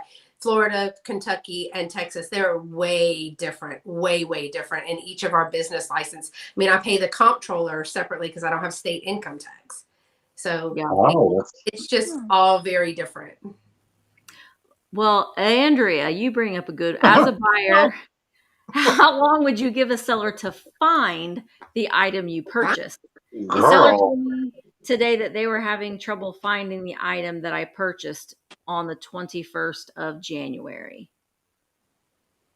I would cancel my order. Ask for a refund. And I would say, I would probably send an email and say, you know what, just resell it at another time. Or I hope to God they've not sent you an invoice and then they can't find it. Oh, girl, did you pay for it already? Like eBay, live sale, Etsy? I don't know. Yeah, clarify, Andrea, if it was on a live sale. Yeah, I would cancel it, and I mean, honestly, good Lord, you've got to get your stuff shipped as soon as you do. And I still am a firm believer. Like, I have a shipping day is Thursdays. It's paid for through Etsy. Oh, girl, get a refund it now. Yeah. I would definitely do that. Absolutely. But I do what Michelle says. I do like the 3-day, even though I don't have eBay, I do like a 3-day eBay thing, only because I work full time. So, right. Yeah. But see, that's another advantage of eBay is that eBay is a business and they allow you to conduct business. But there are certain policies that eBay, whether you are a buyer or a seller, they're saying that if you're going to conduct business, these are your terms of service. And if you can't abide by the selling terms, you can't be a seller. And if you are, as a buyer, not purchasing and committing to these sales, you can no longer buy. You know, and I think that sometimes people maybe that's okay for eBay because eBay is a business, but somehow because, well, it's just Erin or it's just Beth or it's just Misty or it's just whoever. No, it ain't just whoever. That's a business. and they deserve the same amount of respect and reverence that you would pay to eBay. Right. Right. Yeah. And I mean, Absolutely. not like Beth said, not everybody can do sort of next day shipping, Right. but as long as you tell your buyers, hey, this is the plan, this is, you know, and then the buyer knows that, you know, and stick to it. I think that's fine. I think that's a really good point too, Erin, about sticking to it, like having a policy set in stone. And if you are emailing, we all know that things come up and you're emailing and, you know, you can't get it that week because, you know, things happen and they do. But I think if you email your customer or you email the seller as soon as you can and let them know, they're going to work with you for the most part. But, if you never, because we can tell when you've opened up an invoice. Did y'all know that? Like we can see, oh, they've looked at my invoice. I said Sometimes you need to someone, stop putting that out there because then now nobody's gonna even bother opening the invoice and they want to pay. but then sometimes though, I got, and someone will say, I can't pay you. I can pay you on such and such date. I've been so busy, and I'm like, well, you took the time out to send me an email. You just pay. It's done. And But I I will. from Misty, she in several of her videos, I think in some of your just chats, you had said how important it is to state your policies in when you're doing your live sale. Put it in the description. It is there in writing. Like put your policies. Like if I'm going to be invoiced. The sale is today. I will invoice you within like whatever day. And we also say it.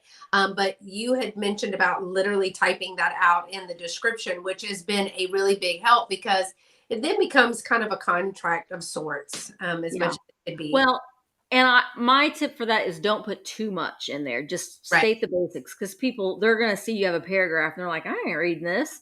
So just state your bullet points, and there's always some leniency. Things happen, but as long as you're communicating, and I said again, lie. You can say someone ran over my foot with the bus and I'm in the hospital.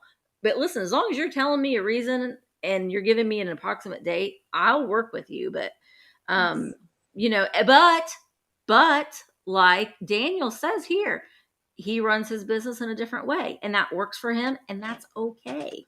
That is okay. Right. And he's absolutely tells you. So you know when you go to that sale, you know how that exactly conducts business. Yep. But that's the beauty. That is the beauty of having so many kinds of ways and avenues, whether it is through Etsy, whether you like actually going physically into a store, whether you like auctions or estate sales or thrift stores, or you love YouTube live sales.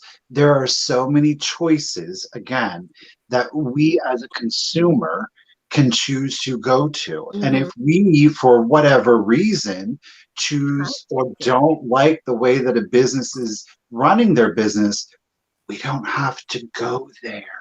Yeah. We don't have to go there. But I would say this though too, is that just because we're on social media doesn't mean that we've got to let the world know why we're not going to go to that bit. You know what I mean? Like you can say it, you've stated it, and then just move on with it. Yeah. Cool. Yeah. You don't need to influence anybody else's decision, right? No. You do you. You just keep your head up and you keep hustling. You keep your head up and you just mind your own business. Right. Or there's always an opportunity because having a YouTube channel is for free. Doing a live sale, anybody can do it. Anybody can do it. And everybody has an equal opportunity to run and conduct a business however they would like to. You got some good people up there giving you advice and encouragement. Go for it. Yep, absolutely. I think that the best thing for live sales is to be consistent. Right. If you consistently have a sale and it's the same day every week, people know where they can find you, and doing a little bit of a preview, I think, is a teaser. It makes people like, oh my gosh, you've got this, I don't know, this mouse that I've been looking at forever. I'm gonna check it out. And using hashtags, absolutely. But I do want to say though too, if you are just building your channel, or you're wanting to put your little tiptoes into live sales, you're going to be very discouraged at first until you build up a following.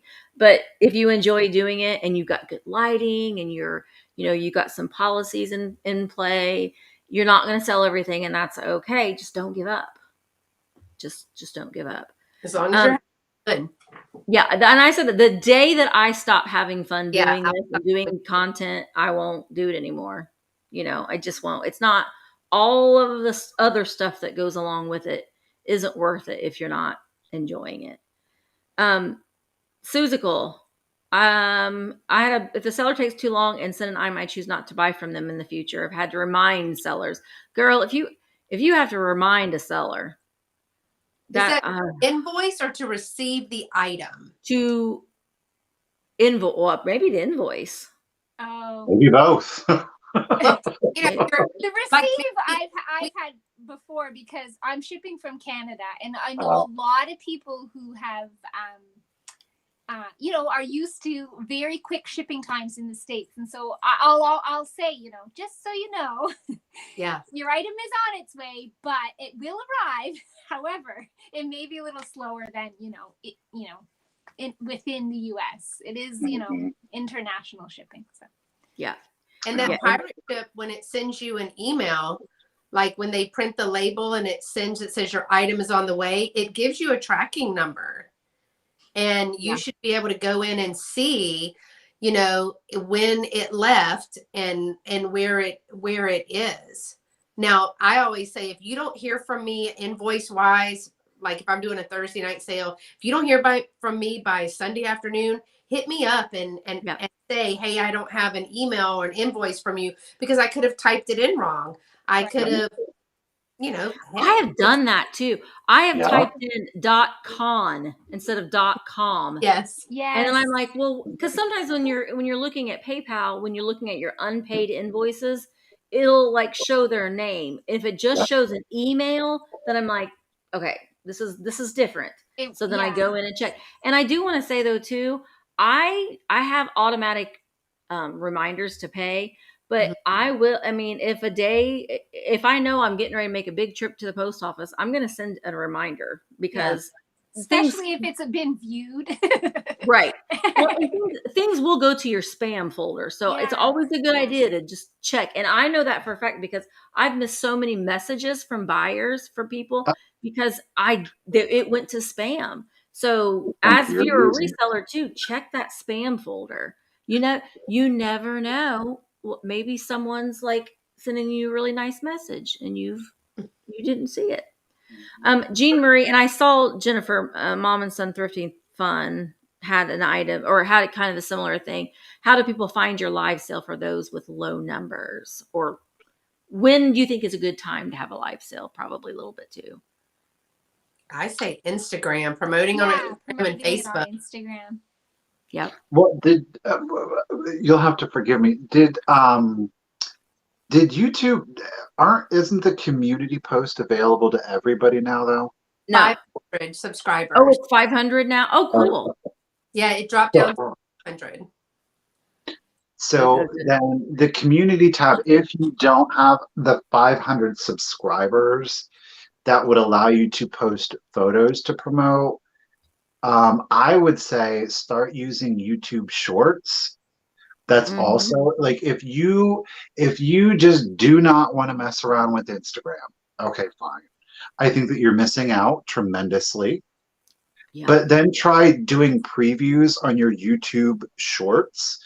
There's short formats under 60 seconds. You can just have your items neatly and well lit, so that you can just kind of pan and start putting that in and maybe if you have fewer people, start doing that maybe a little further out. Yeah. I'm just saying, give yourself a little bit more lead time, because you need to throw that line out maybe a little bit further, and you need a slower reel on it. Right? Where like Misty, and I agree with her, like I will wait. I try to get as close to the actual event as I can. because if I'm doing too many things, it's just you get lost in the mix and you're like, I don't know what's going on with this person right now. So as you start, then you start getting that information closer and closer. Once you start doing things consistently at a date and at a time, make sure that you're consistent with it so that people will remember. You're not going to have to put out the advertisements, or if somebody misses it, they're going to, oh, nope, I know that sale. That's that date this time. Yeah. Yeah. And I agree, Michelle, reaching out and having sales with someone. That is the best way to get started, is reaching out to one of your buddies and having a live sale together. Because because there are a lot of newer YouTubers just, past several months where they're buddying up and, so-and-so has reached this way and this person has reached that way. And then together they, are quite successful, even though they're, smaller channels. So buddying up with each other is a great idea. And the shipping is not as bad when you only have to do 10 or 15 items. Yeah, right. Don't start with a 40 item sale. No, I used to sell like 60 things at a live sale. And I was like, what? But you know what?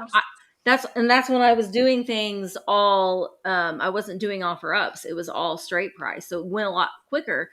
But then you come to realize you can sell less things and, still make the same amount of money as selling, like work smarter, not harder, I guess. Yeah. And Ariana, this is a great point too. And Erin had said that she had done this. If you have an antique booth, if you put all this information, like get an old frame and put that information. Mine in a little frame. Yeah, mine's on board. Yeah, and then people, you can maybe meet locally. And they can pick up the stuff. I told this story to Misty the other day, but as I was setting my booth up, someone came up to me and said, "Oh, the Collection Vintage. I think I recognize you from YouTube because you were with Misty." And oh my gosh, Misty. And she was just going on and on like this big celebrity, Misty. And I was like, Misty, she's great. And she was just so in love with you. And I just thought that was, such a small world, right? Like it's just so small town Canada, and we're talking about Misty from Indiana. And that's so. And you're like, well, I've talked to her several times. It is the most. I think you're a celebrity, Misty. Oh my God. Well, thank you. That's a compliment. But I'm like the most normal, boring person, kind of loud. I would not say boring. Big personality. I was gonna say she ain't normal. She ain't normal. Am I normal? Normal is a setting. Says I'm not normal either. Kelly, can you please address what we new resellers truly need to start a live sale? Well, good lighting. And don't rely on, we were talking about this before. If you have a laptop and you're using, unless you've got a brand new great laptop with this great camera feature, some of them, so I know that Sarah and David, they have a really good laptop camera. Photographers. The camera on your laptop isn't going to be good. It's going to be dark. You can buy an external. That's what I'm using. I have a little webcam up here made by Yogi. Oh, Logitech. Yogi the bear made my webcam. Using your phone.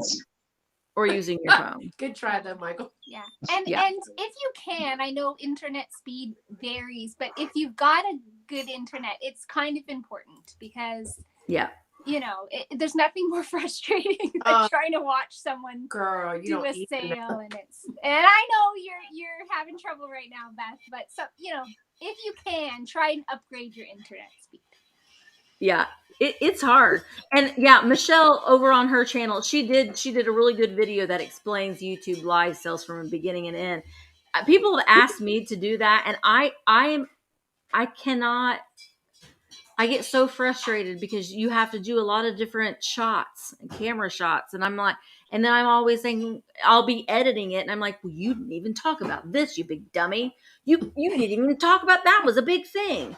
So Michelle does have a really good video out. Yeah. So she's actually a really great resource for reselling and beginning reselling and everything. She's got these working Wednesdays where she's going over a whole bunch of stuff. So yeah. Yay, Michelle. I also, Sandy, how to sell on Instagram. You know what? it's funny that you should mention that because today was the premiere episode. Sarah, the Traveling Button, has a YouTube channel and she also has Instagram, but subscribe to her channel every Monday. Gosh, is it 3:00 Eastern? I think it's 3:00 Eastern. I think that's right.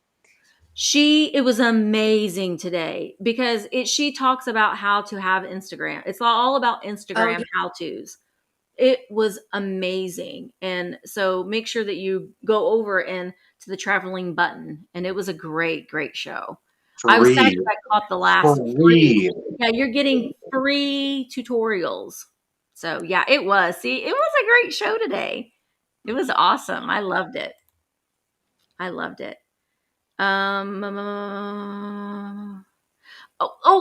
Nan, we'll all be there with our lighters.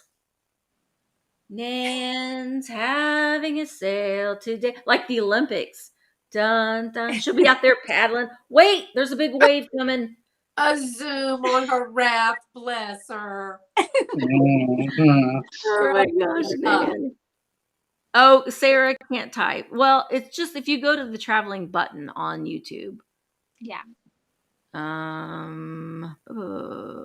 Okay, so we're getting to that. We're getting close to that time. So I guess if you have something that we didn't answer and you're like, they didn't answer my question, put it in all bold. But I know that this was we were kind of all over the place a little bit, but that's what's like inside my head.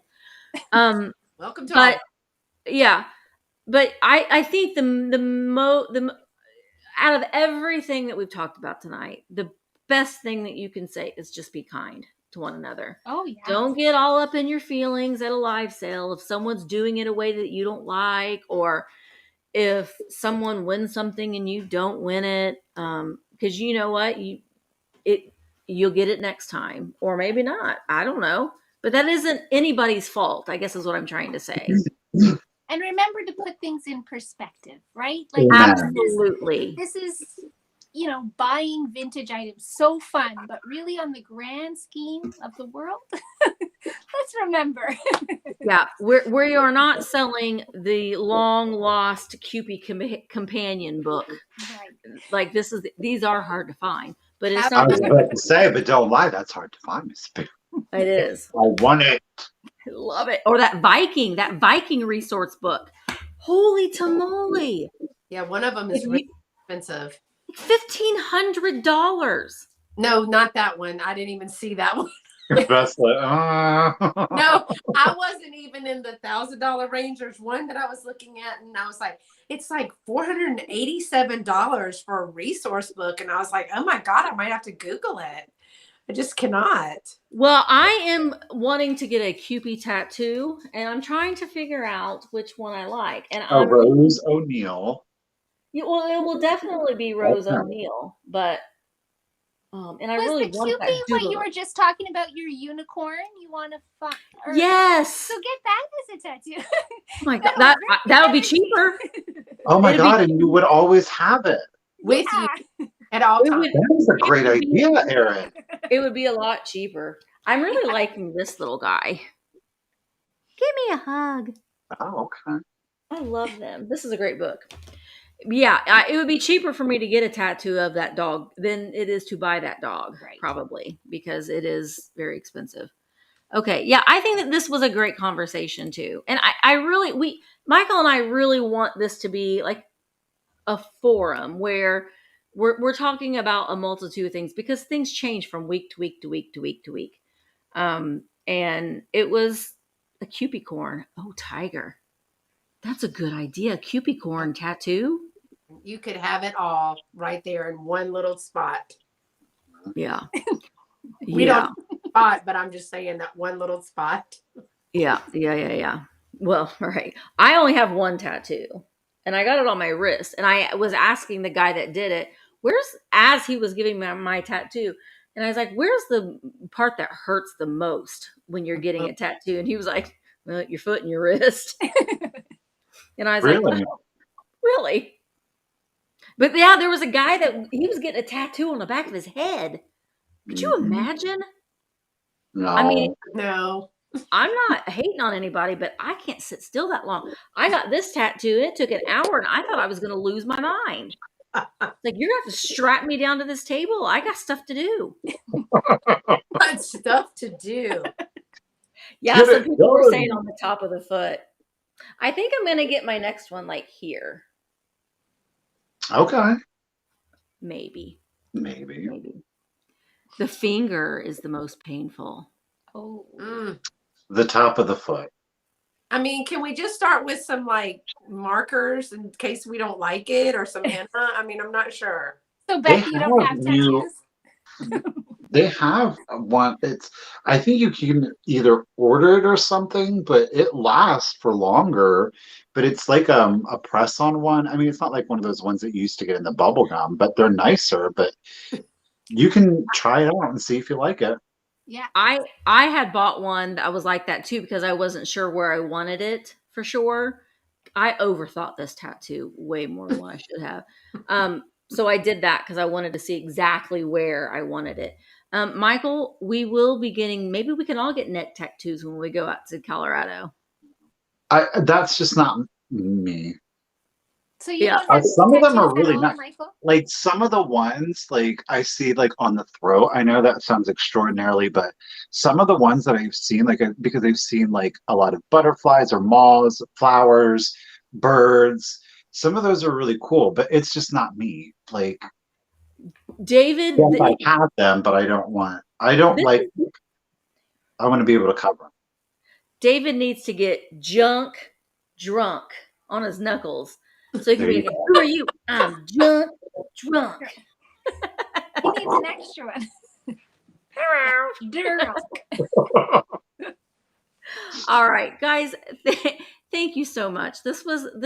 I knew that this having Beth and Erin on, I knew we were going to discuss some kind of sensitive things, but I knew that having Beth and Erin on, and they handle things with grace, and it would be a safe place for people to talk. So I really, really appreciate all of the input. Make sure that I did put everyone's links in the description down below. So make sure that you are following them on Instagram and on YouTube. Beth doesn't have an eBay. Do you have an eBay store, right, Beth? No, ma'am. Rear frontal lobe. Oh, that's right. That's right. I forgot. I'm considering in the future. Full-time job, shows, booth, YouTube, live sales, Lovey.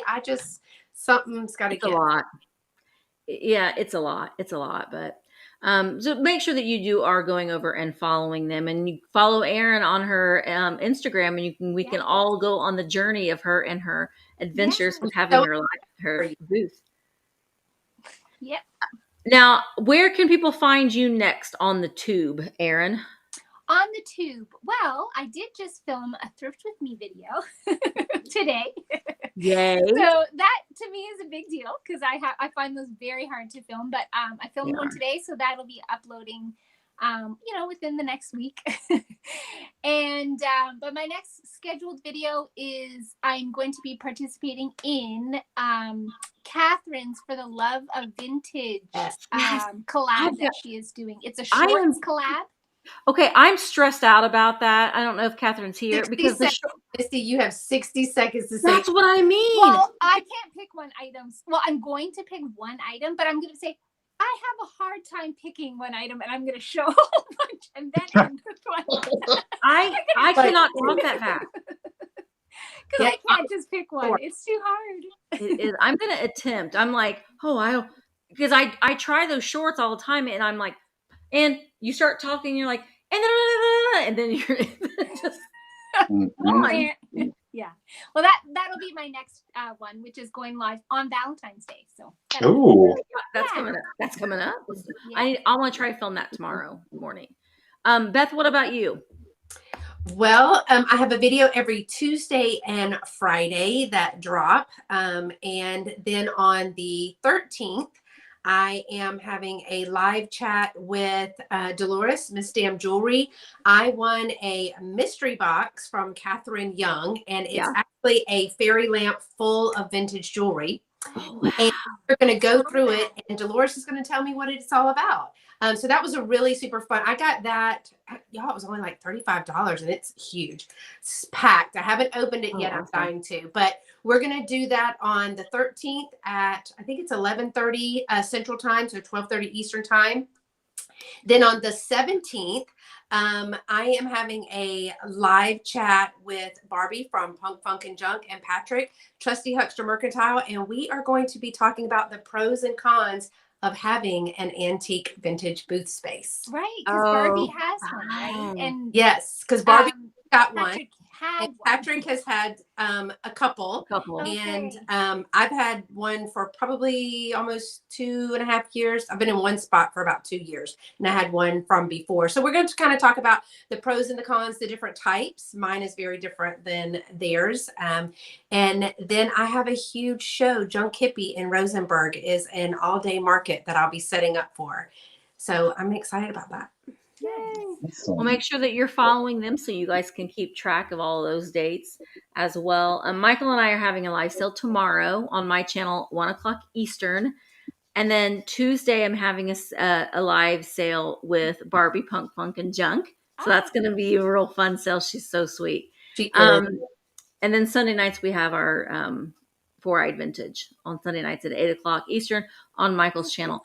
Before we go, I want to say thank you to the mods. I know that the Russian bots are out there in full force. So thank you for taking care of the chat. I really appreciate you. And thank you so much, Erin and Beth and Michael. Thank you. This is a great community, and I'm so glad that we feel like we can have a space where we can kind of chat and get some of these things out in the open. So thank you guys so much. And we will see you. We'll see you in the next one.